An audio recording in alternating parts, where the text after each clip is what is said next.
સીતારામ બા,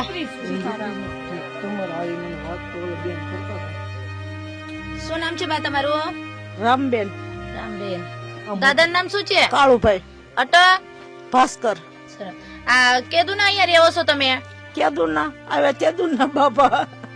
તો તમે કોના હારે રહેવો છો અહીંયા? ના ના અરે તે ઈ તો વયો જાય રખડવા. તો ખાવા પીવાને કેવી રીતે થાય તમારું ભરણ પોષણ? છોકરો દઈ જાય. છોકરો દઈ જાય. તો શું થયું તમારા પગમાં? કઈ નથી ખબર કઈ એ જ નથી ખબર ભાઈ. બે પગમાં થયું છે. આ પગમાં ફરફોલો ઉપડી ગયો છે. જોવા દો. ખબર છે. જીવડું કવડી ગયું હોય કે પછી શું થયું હોય એ ઈ તો પેસા કરો ના તે વલ્લા નાવણીયામાંથી ફરફરું પડી ગયું. તો હાલી શકો છો તમે? નથી હાલતા? પેસા પાણી કરવા જાવ અહીંથી આમ. દીકરો કઈ ગયો તમારો અત્યારે? મોટો છે દાદા ભાઈ કર્યો. છોકરાનું અહીંયા છે ને તમે શું થાવ બેન? હું એની દીકરી છું. દીકરી શું નામ છે તમારું? દયાબેન. દયાબેન. તમે સાથે જ રહો છો બેન માસીના? ના ના હું તો હમણાં જ આવી છું. 2 દી થયા જ. 2 દી થયા. તો બા ને શું થયું તમને ખબર છે? મને કાંઈ ખબર નહીં. હું 2 દી આવી બેન. તમારું કયું ગામ? દૂધાળા પાલીતાણા પાણી. સર. તો બા ને હું તમારી સમસ્યા શું છે અત્યારે? હું તમારે જોઈ છે અત્યારે? હું હેલ્પ અમે કેવી રીતે હેલ્પ કરી તમને? આમ હારા થઈ જાય ને દવાખાને લઈ જાવ એમ. બા તો માનસિક રીતે બીમાર નથી. બા કમ્પ્લેટ જ છે. તો બા ને કોઈ રાખે છે અહીંયા કે કોઈ નથી રાખતું? કેવી રીતે છે? કોઈ નથી રાખતું. તો દીકરા દીકરીઓ તો કેટલાક દી રહી બેન. તો દીકરા નથી રાખતા? રાખે ને પણ આવી પોઝિશન થઈ તો દીકરા શું બિચારા કરે એમાં. તો દવાઈ અને દવાખાનાની જરૂર છે તો દવાખાને લઈ જવાય. મેન તો એને દવાખાનાની અત્યારે દવાની જરૂર છે. નથી લાગતું તમને? પગ વધતું જાય છે, ઘટતું ન જાય છે. અને કેવી વાંસ આવે છે એમાંથી. જીવડા પડે એ આપણે ખબર નથી એમાં. જીવાત પડતી મેં જોયું ને એમ તો પણ અંદર આપણે ન ખબર હોય ને માઉસ માં જીવાત પડતી. આ ગરમી કેટલી પડે છે એના હિસાબે થાય ત્યાં. બાની દવા કરાવી છે કે નથી કરાવી તમે? કરાવવી જોઈએ ને. આ ભાઈ ગુંદરણ પાટા બંધાવવા. શું? ગુંદરણ પાટા બંધાવવા જાતા. એવું સરકારીમાં? તો કઈ ફેર પડ્યો નથી? કઈ નહીં, કોઈ વસ્તુ નહીં. તો હવે તમારે શું કરવું છે? અહીંયા રહેવું છે કે અમારા હારે આવવું છે? તમારે હારે જોઈ આવો આવો મેં લીધું. થેલો પેક કરી દીધો? એવું છે? કાલે વાટ જોતી હતી તા કે કાલે વાટ જોતા હતા? હા એવું છે. આવું જ છે અમારા ભેગો. પાક્કું છે નિર્ણય? પાકો પાકો. પછી 2 દિવસ રહીને પછી નહીં કહેશે ને?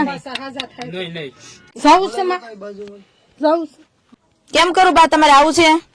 અત્યારે અમે દામનગર પાસે એકલારા કરીને ગામ છે ત્યાં અમે આવેલા છે અને બાની પોઝિશન જોયું તો બહુ વીક છે. કારણ કે પગમાં થોડો ખડો બેહી ગયો છે અને વાસ પણ મારે છે. અને અત્યારે બાની કન્ડિશન જો બહુ વીક જ છે. કોઈ ઘરમાં કોઈ વસ્તુ નહીં, કોઈ સાધન નથી અને આખી દિવાલો ઘર પડી ગયેલું છે. આવી રીતે બાની પોઝિશન છે. ઘરમાં પણ કોઈ ઠેકાણો નથી. બધી રીતે મતલબ કારે આ ઘર પડી જાય નક્કી નથી. અને બાની રિક્વેસ્ટ છે કે ભાઈ અમને આશ્રમમાં લઈ જાઓ તો સારું સુવિધા થાય છે અમને અને સારું વ્યવસ્થા મળશે અમને રહેવાની, ખાવા પીવાની અને મેન દવાની જે પગમાં સડો બેઠો છે એ એની મેન વ્યવસ્થા થઈ જશે. પણ અત્યારે બાને આપણે પૂછ્યું કે તમારે શું જરૂરિયાત છે? આપણે વર્ષની કીટ પણ નાખવા તૈયાર છે પણ બા કહે કે મને તમારા હારે જ આવું છે. દીકરો છે, ફેમિલી છે પણ ફેમિલી કોઈ ધ્યાન દેવા વાળો નથી. દીકરો પણ છે, દીકરો પણ નથી ધ્યાન દેતો. પણ અત્યારે આપણે જોઈશું હવે હજી એના ફેમિલી સાથે હજી વાતચીત હરકી રીતે કરશું અને પછી આગળના આપણે નિર્ણય લઈશું. તમારા સરપંચ સાથે એકવાર વાત કરી. સરપંચ કોણ છે? આવો ને, આવો કાકા. એક મિનિટ. શું નામ છે કાકા તમારું? જયેશભાઈ. તમે આ ગામના સરપંચ છો? તો હવે બા ને આવી રીતે કન્ડિશન છે તો શું કરું છું આપણે? તમે કયો. ન્યાય સેવા થાય. છોકરા તમને આખો દી કામે જતા હોય અને આજે કામ કાજ છે નહીં લોકો બરાબર. તો અહીંયા મકાને પડી જવું છે તો એને તમને ન્યાય થાય તો પગ તો સારો થાય ને. અને અહીંયા તમને ખૂબ હેરાન થાય બિચારા. અને ચોમાસામાં તમારે જો બેન અમે જો લઈ જવા માટે તૈયાર જ છે પણ અમે આ ગેરંટી ન આપીએ કે બાનો પગ સારું થાય કે ન થાય. કેમ કે ઉંમર એવી રીતે છે કદાચ શું બીમારી હોય એ અમને ખબર ન હોય. તો અત્યારે બાને જરૂરિયાત વસ્તુ મેન છે કે દવાખાનો. કારણ કે પગ એવી રીતે બાનો થઈ ગયો છે. બાનો આવી રીતે પગ થઈ ગયેલો છે અને બધું પાક થઈ ગયેલો છે બાના પગમાં. અને અત્યારે મેન તો દવાની જરૂરિયાત છે, એટલે પહેલા તો બાને આપણે દીકરી અને દીકરાને સાથે લઈને તમને દવાખાને દાખલ કરી નાખવાનો. જે કઈ દવાનો ખર્ચ છે એ અમે આપશું, અને જેટલું સારું ન થાય તેટલું તમારે બા ભેગું રહેવાનું, પછી આશ્રમે મૂકી જાય. પણ પછી આવવા જ ન દો ને. અરે ભાઈ તમારે શું કરું છે અહીંયા આવી હાલતમાં રાખીને એને શું કરું છું તમારે? સારું થઈ જાય પછી એમને સારું થઈ જાય રેડી. હાલો આ બેન ત્યાં સારવાર કરશે, બધી રાખશે, 6 મહિનામાં સારું થઈ જાય રેડી.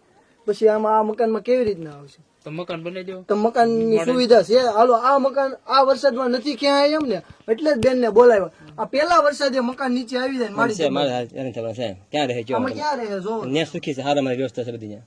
પેલા વરસાદે મકાન તમે આવી શકો છો, મળીને જાવી શકો છો બાને. અને જો બાને કદાચ અહીંયા ફાવતું ન હોય તમે લઈ જાઓ, એને કદાચ ફાવતું ન હોય તો તમે લઈ જાયજો, 2 દિવસમાં લઈ જાજો, અમે કોઈ તમને ના નહીં પડશો. એટલે એમાં શું છે, જો સારવાર પૂરી મળશે તો રેડી થઈ જાય. કાંઈ તમે તમારે મળવા ના હોય તમને છૂટી છે, તમને હા બધાય, અરે તમે બધાય આવી શકો. બરાબર, આપણે બધા અહીંયા હાલ સારી છે, પણ ત્યાં કાંઈ ચિંતા આપણે કરવાની જરૂર તો અત્યારે પહેલા છે ને બાને હોસ્પિટલ આપણે દાખલ કરી દઈશું, અને બાને જે કઈ સારવાર છે એ પહેલા પૂરી કરશું, કારણ કે અત્યારે એને આશ્રમની જરૂરિયાત નથી, એને દવાખાનાની જરૂરિયાત છે. અને તમે નહીં પડે ને. હવે ઈ તો ડોક્ટર અહીંયા જઈને પડશે, આપણે કેવી રીતે કહીશું? આપણે કોઈ હું ડોક્ટર નથી, હું ડોક્ટર નથી. ડોક્ટર જે કઈ નિર્ણય લઈ શકે એના હારા માટે લેશે, એને સારું કરવાનું છે ને તમારે બાને, તો એ બા આપણે ડોક્ટર દેખાશું, ડોક્ટર જે પ્રમાણે કહેશે એ પ્રમાણે વિધિ આપણે કરશું બસ. અને તમારે બા સાથે રહેવાનું છે. દવાખાને ક્યાં લઈ જવાના? ટીમ્બી લઈ જ્યાં આપણે લઈ જઈશું ત્યાં જોઈશું. અહીંયાથી તો આપણે દવાખાને લઈ જવાની છે ને બાને, તમારે જવું છે હારે બાને. 2 દિવસ કદાચ રોકાણ થાય છે, વધારે નહીં થાય છે. તો અત્યારે આપણે બાને દવાખાને લઈ જઈશું, અને કેમ કે બાને અત્યારે મેન મેડિકલની જરૂરિયાત છે, સારવાર એની જરૂરિયાત છે, અત્યારે આશ્રમની જરૂરિયાત નથી, એટલે પહેલા તેને દીકરી ભેગું એને દવાખાનાની સુવિધા કરશું.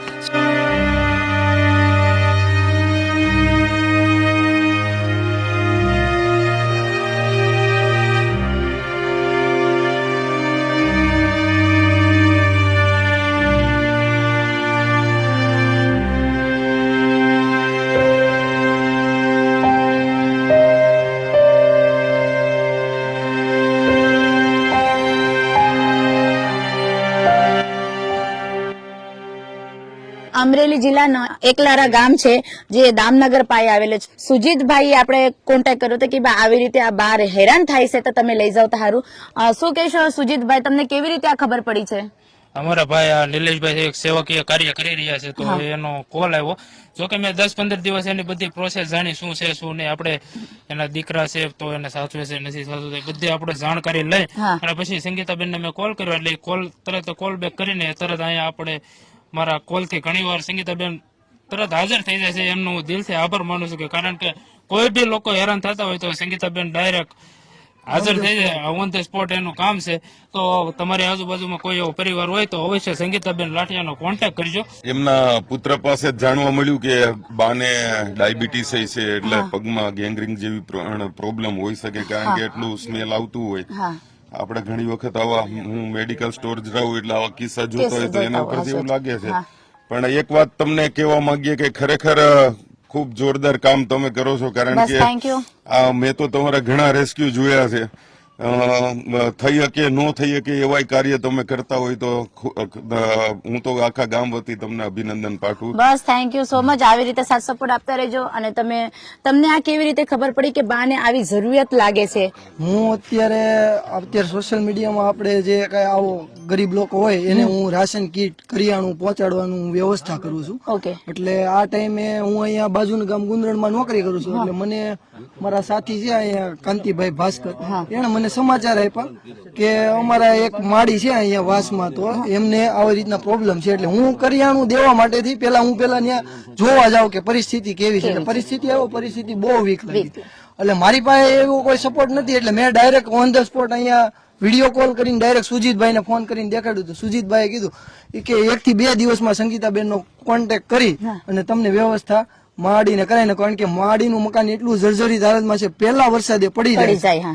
એટલે મેં સુજીતભાઈ નો કોન્ટેક્ટ, સુજીતભાઈ તમારો કોન્ટેક્ટ કરીને તમે અહીંયા ઓન ધ સ્પોટ આવ્યા. પહેલા તો હું બેનને 2 હાથ જોડીને હૃદયપૂર્વક આભાર અને અભિનંદન ભાઈ, આપું છું એવું કે કઈ આવું નથી. આપણે તો સેવાકીય બસ કાર્ય આપણે તો જે એમાં- ભગવાનના સ્વરૂપમાં તમે કરો છો. ના ભાઈ, આપણે તો ભગવાનને એક સાધારણ મનુષ્ય છે અને બસ આપણાથી જેટલું બને એટલે આપણે બીજાની મદદ કરવાની, હેલ્પ કરવાની, બસ એવું જ આપણો હેતુ છે આપણો.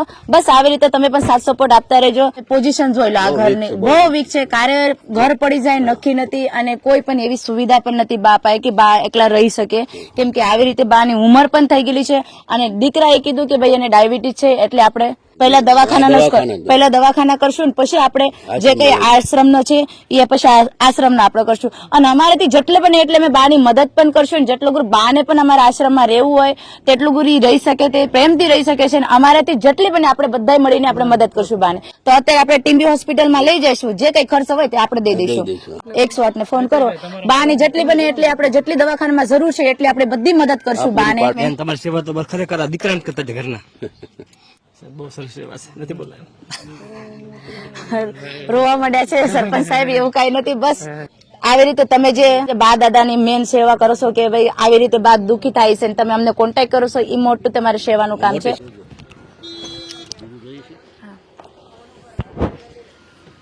એમ્બ્યુલન્સ હવે આવી ગઈ છે. અહીંયાથી આપણે લઈ જઈશું બાને ટીમ્બી હોસ્પિટલ. બાના સાથે એના દીકરીને અને દીકરાને બંનેને મોકલશું. હવે આવી રીતે બાનો પગ છે, હવે શું છે આપણે એક્ઝેક્ટ ખબર નથી અને પહેલા અત્યારે સારવારની બાને જરૂરિયાત છે, તો આપણે ટીમ્બી હોસ્પિટલ લઈ જવાનું છે સારવાર માટે. રિપોર્ટ ને ફાઇલ ને કઈ છે જૂની દવાનું કઈ જૂની દવાના કાગળિયા છે બા?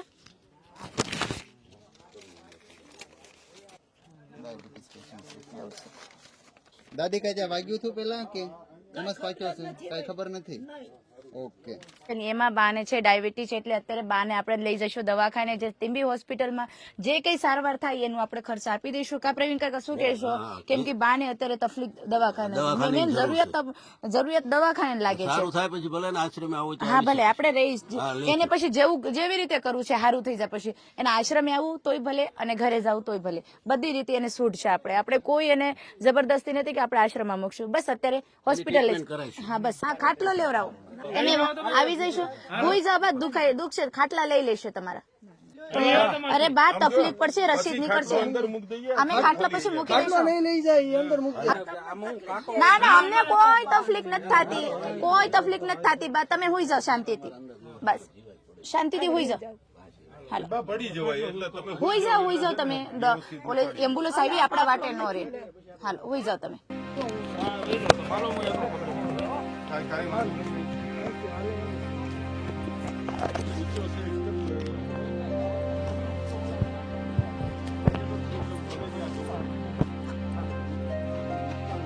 જોજો કોઈ પાડતા નહીં. તમે હોય તો ખબર હોત તો હું ભલામણ આ બાજુ રાખવું છે ને. હવે તમારું આવી જાવ ધીમે ધીમે.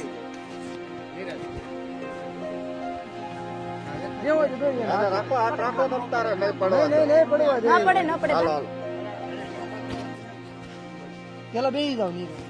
તમે રાજીબા? સારું થઈ જાય પછી તમારી ઈચ્છા, તમારે આશ્રમમાં રહેવો તોય ભલે અને ઘરે આવું તોય ભલે. હો અત્યારે પહેલા દવાખાના સુવિધા સારી થવા જોઈએ. તમારે પગ સારું કરવું છે ને, બસ પેલા હવે દવાખાને જાઓ. કેમ રહો છો? સારું થઈ જાય છે, હા રોતા નહીં, અમે બેઠા છે. તો અત્યારે અમારા જે બાને, શું બાન નામ હતું, અમારા રામુ બાને અમે અત્યારે હોસ્પિટલ મોકલે છે. એમાં એના દીકરી રોવા માંડ્યા કે એમ છે કે અત્યાર સુધી કોઈ સુવિધા નથી કરી અને અત્યારે એકદમ ત્યાં આવ્યો ને આવું જોયું તો એટલે એને આગ ભરાઈ ગઈ છે. પણ અત્યારે કાંઈ નહીં, આપણે મેન છે આપણા બાને સારું કરવાનું. એટલે પહેલા તો બાને આપણે સારું કરશું, પછી આગળની જે કઈ વિધિ થાય છે આપણે કરશું. શું નામ છે ભાઈ તમારું? શરદભાઈ. તો આજે એકલારામાં આપણે બાને રેસ્ક્યુ કરવા માટે આવ્યા હતા અને બાને બહુ ખરાબ પોઝિશન હતી ને અત્યારે આપણે હોસ્પિટલ મોકલી દીધા છે. અને શું કહેશો ભાઈ, શું નામ છે તમારું? ઘનશ્યામભાઈ. અને બાને કેટલા સમયથી આવું બીમાર છે? એટલે લગભગ 6-7 મહિના થયા છે, વધારે છે. શું કહેશો ભાઈ, તમે ઘણી ખરા આવો સપોર્ટર બનશો, મદદ કરો છો ગરીબોની, બા દાદાની, શું કહેશો? તમે જે કામ કરો છો એનાથી જ ઘણા પ્રેરણા લે છે. એમ કહીએ કે અમે પ્રેરણા લઈને આ રીતના કોઈ અનાથ હોય કે નિરાધાર હોય કે પછી પ્રભુજી હોય, અમે તે આશ્રમ બનાવીને તમારી બધાની પ્રેરણાથી જ આ કાર્ય ચાલુ કર્યું છે.